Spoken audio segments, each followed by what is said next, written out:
श्री स्वामी समर्थ. नमस्कार महिलांनो, माता भगिनींनो, लाडक्या बहिणींनो, मी प्राध्यापक विशाल सर. तर बघा, लाडकी बहीण योजना महिलांची चिंता वाढवणारी बातमी. जाणून घेऊयात संपूर्ण अपडेट. तत्पूर्वी चॅनलवर नवीन असाल तर चॅनलला सबस्क्राईब करा आणि बेल आयकॉन नक्की प्रेस करा. या ठिकाणी तुम्हाला सर्व सरकारी योजना, विद्यार्थी शिष्यवृत्ती, सरकारी नोकरी या सर्वांचा तपशील मिळेल. अधिक माहितीसाठी गुगलवर नानाफाउंडेशन.in या वेबसाईटला तुम्ही अवश्य सर्च करा.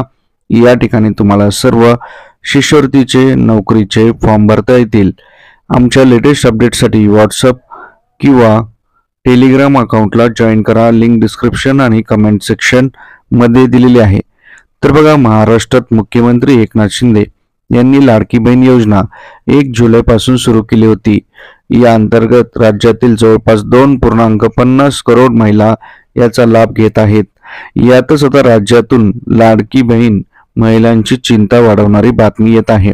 याचाच तपशील आपण या व्हिडिओत बघणार आहोत. तर व्हिडिओच्या पुढे जाण्याआधी बघता 1 सेकंड लागतो, लाईक करा. पूर माता भगिनींनी लाईक केलेले धन्यवाद. तर बघा, राज्यातून महिलांची चिंता वाढवणारी बातमी कुठली आहे? तर बघा, मुख्यमंत्री लाडकी बहीण या योजनेतील अर्जांची पडताळणी सुरू झालेली आहे. आता अर्जाची पडताळणी कोणाची होणार, कशामुळे होणार आणि ती पडताळणी सुरू झाल्यानंतर तुम्हाला त्याचा तोटा काय होणार आहे याचीच माहिती आपण या व्हिडिओत घेणार आहोत.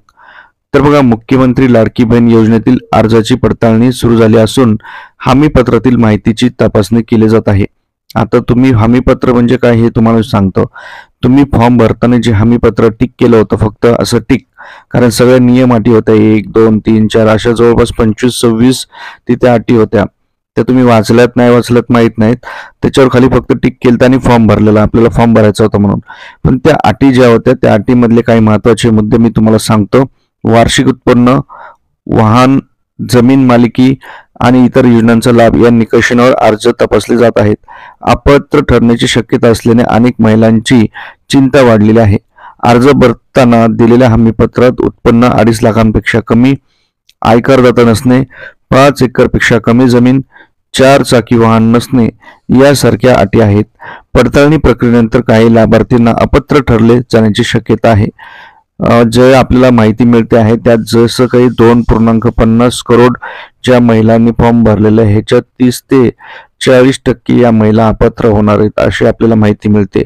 जर असं झालं तर जवळपास निम्मेच जे आहेत लाभार्थी राहतील आणि जवळपास मला वाटतं 70 ते 80 लाख जे फॉर्म आहेत ते रिजेक्ट होऊ शकतात. त्यामुळे लाडक्या बहिणींची ही जर तुम्ही जर ह्या अटीत बसत नसताल तर तुमचा देखील फॉर्म हा रिजेक्ट होऊ शकतो, अपात्र होऊ शकतो. त्यानंतर तुम्हाला लाडक्या बहिणींचा लाभ मिळणार नाही. जर 4 चाकी वाहन तुमच्या नावावर असेल, 5 एकरपेक्षा जास्त जमीन तुमच्या नावावर असेल, 2.5 लाखापेक्षा कौटुंबिक उत्पन्न असेल, तुम्ही कर भरत असताल, या सगळ्या गोष्टी लक्षात ठेवाव्या लागतील. ही चिंता वाढवणारी लाडक्या बहिणींची बातमी आहे. आता महिला बाल विकास मंत्री ज्या होत्या माजी आदिती तटकरे यांनी सांगितलं की अर्ज पडताळणी काही सुरू नाहीये, परंतु बातम्या तर येत आहेत अर्ज पडताळणीच्या. त्यामुळे आता ही नक्कीच निकषाच्या आधारे जर अर्ज पडताळणी झाली तर लाडक्या बहिणींची चिंता वाढेल. तर काळजी करू नका. तुम्ही गुगलवरचा नाना फाउंडेशन नावाचं एक वेबसाईट आहे, नाना फाउंडेशन तुम्ही सर्च करा गुगलवर. त्या ठिकाणी तुम्हाला सर्व अटी नियम भेटले जातील आणि तिथे एक फॉर्म असेल, तो फॉर्म तुम्ही भरा. तर नाना फाउंडेशन नक्की सर्च करा आणि अधिक माहितीसाठी, लेटेस्ट अपडेटसाठी टेलिग्राम, व्हॉट्सअप जॉईन करा.